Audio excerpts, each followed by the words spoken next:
आजकाल चांगलं कामं करण्यापेक्षा वाईट कामच जास्त करतात.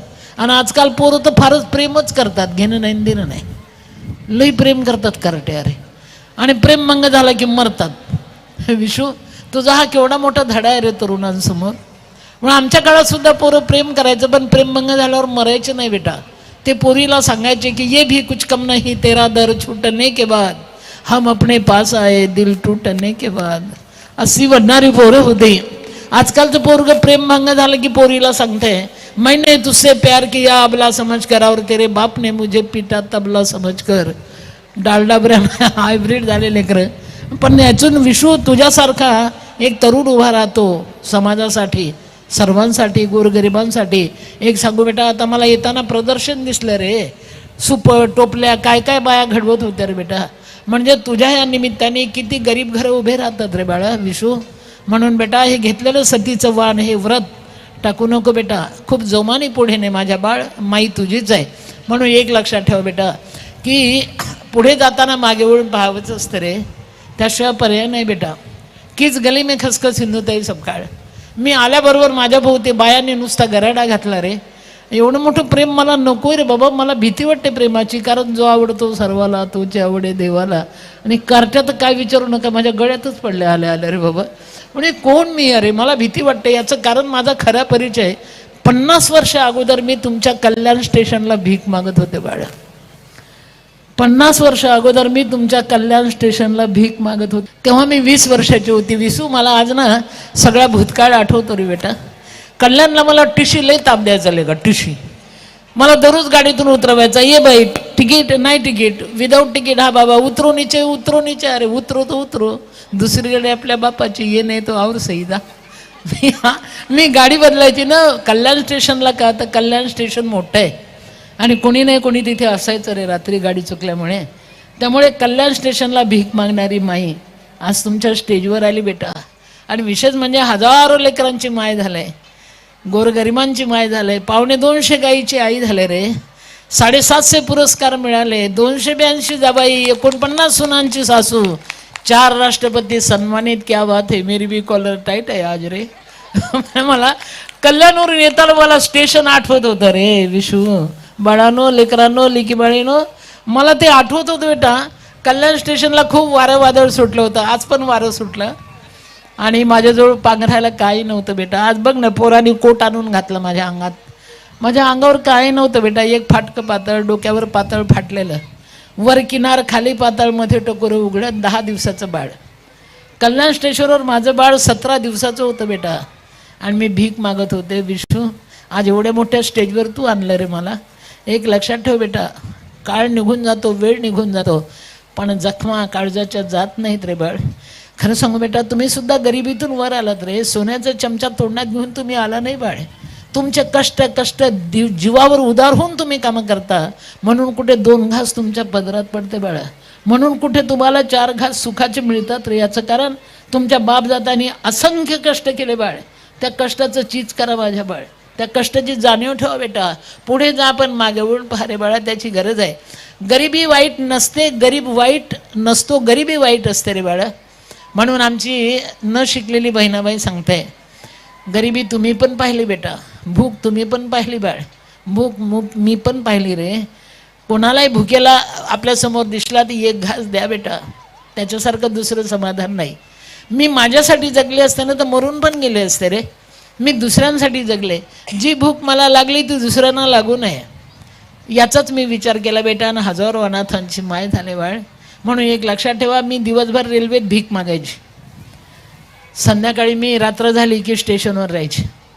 मी लई वेळा मरायचे प्रयत्न केले, पण अनसक्सेस आत्महत्या. 20 वर्षाची मी, 10 दिवसाचं बाळ, सगळ्यांनी हाकलून दिलेलं. आता एक मुलगी मला म्हटली, माई तू पतीला माफ केलं हे आम्हाला फार प्रेरणादायी आहे. अरे क्या बात आहे, माझी तर कॉलर स्टेट झाली ना. जे होते चांगल्यासाठी. म्हणून पोरीनो बेटा, क्षणभर राग ठेवा, कायमचा ठेवू नका. जगा आणि जगू द्या. नवरा जर घरी घर करत आला ना बेटा, तर रागवू द्या त्याला, बोलू द्या. कारण त्याच्या डोक्याला बाहेर खूप ताप झालेला असतो. आणि विशूच्या बायकोला पण मला सांगायचं आहे बाळा, कधी कधी विशू भडकत पण असेल घरी, कारण डोक्याला टेन्शन असतं रे. आणि बायको म्हणजे एकमेव हक्काचं ठिकाण असते रे. त्यामुळे तू बायकोवर रागवत पण असेल. मला आता याच्या पुढे एक सांगते तुला, बाई ग, विष्णूच्या बायकोला मला सांगायचंय, बाई ग, काही कारण नसताना जर तू भांडत असेल घरी येऊन, तर तू अजिबात बोलायचं नाही. हा, त्याच्यासमोर फक्त टाईट उभं राहा, बोलणार नाही. तो एकटा किती बोलणार आहे रे. ते जरा वेळ भांडते ना थांबते. त्याचं भांडून थांबलं की तू जवळ जा, हातात हात घेऊन त्यालाच विचार, आतापर्यंत बोंबलत होता ते खोटं खोटं होतं की नाही. भांडण संपलं रे, भांडण संपलं. भडास मनातली काढायचं एकच ठिकाण असते, ती बायको असते बेटा. बायकोनी समजून घेतलं तरच नवरा 4 पाऊल दूर जातो. काय काय वेगळं करतो आणि घरी आटून पडल्यानंतर काही त्याच्यानं होत नाही माझ्या बाळ. म्हणून गरिबी वाईट आहे बाळ. या मायने सुद्धा खूप कष्ट केले असेल रे, रात्र जागली असेल रे बाळा, म्हणून तुम्हाला सुखाचे 4 घास मिळतात रे. त्यांना विसरू नका बेटा, त्याची जाणीव ठेवा. आणि अजून एक करा, गरिबी वाईट आहे, गरीब वाईट नाही बेटा. तुमच्या समाजामध्ये सुद्धा कितीतरी असे गरीब आहे रे बाळ, त्यांना सांभाळून घ्या माझ्या बाळ. त्यांच्या लेकराला शिक्षणाची मदत करा बेटा. त्यांच्या घरी चूल पेटली नाही तर तुम्ही तुमचे 4 घास द्या. मला 4 घास पाठवले ना विशूने. खरं म्हणजे ही पहिली वेळ आहे की माझ्या लेकरांना जेवायसाठी 1,00,000 रुपये विशूने ऑनलाईन पाठवले.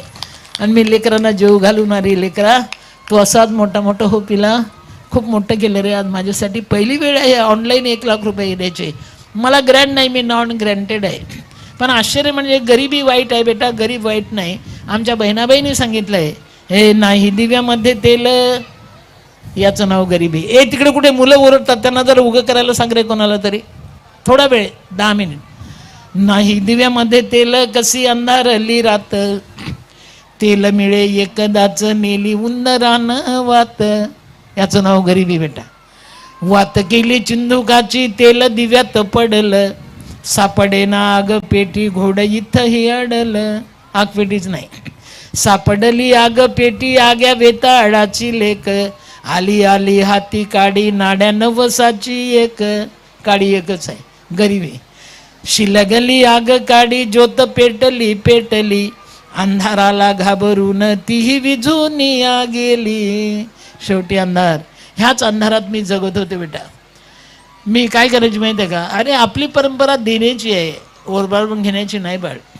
मी रात्री स्टेशनवर ते त्या पोरानं जरा उगं करा रे कोणीतरी, थोडा वेळ बेटा, थोडा वेळ थांबवा त्यांचा खेळ.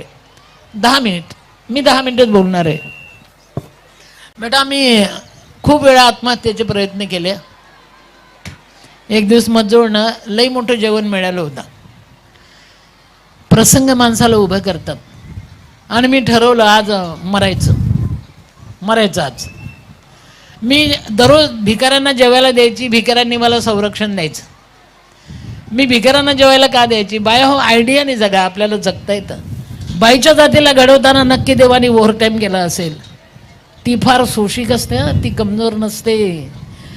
मी रात्री भिकाऱ्यांना का जेवायला द्यायची, तर मला माहीत होतं यांना जर मी जेवायला दिले तर यांच्या मनात माझ्याबाबत वाईट विचार येणार नाही. आणि मी भिकाऱ्यांना जेवायला दिलं ना की ते माझ्या अवतीभोवती झोपायचे आणि मला मध्ये झोपवायचे. आपल्या देशाचे भिकारी सुद्धा माणुसकी म्यान होते लेकरा. पण ते पटापट्ट झोपायचे, ओरिजिनल भिकारी पटापट्ट झोपायचे. मी डुप्लिकेट भिकारी, मला झोपायची यायची नाही ना. रात्री किती संकट आहे. मग रात्री मला भीती वाटायची, अब क्या होगा सिनूताई सपकाळ. मग मी स्मशानात जायची बेटा. मला एक माहिती होतं, मेल्याशिवाय माणसं स्मशानात जात नाही. रात्री भूताच्या भीतीनं कोणी येत नाही. आणि जर मला कोणी पाहिलं ना ते बोंबलतच पळायचं, भूत भूत म्हणून. ओरिजिनल भूत तर मीच असायचे रे. स्मशानात राहणारी, जळणाऱ्या प्रेतावर भाकरी भाजून खाणारी मी. तेव्हा मी 20 वर्षाची, आता 70 वर्षाची बेटा. हजारो अनाथांची माय होते रे. मनावर धरलं तर काय वाटेल ते आपण करू शकतो बेटा. बरं मला शिक्षण नाही, मी हाफ टाईम 4थी पास आहे. दगड मारून हाकललं सासरने, माहेरने हाकलून दिलं आणि मी हजारोंची माय झाली. अरे मलाच माझं खरं वाटत नाही बेटा.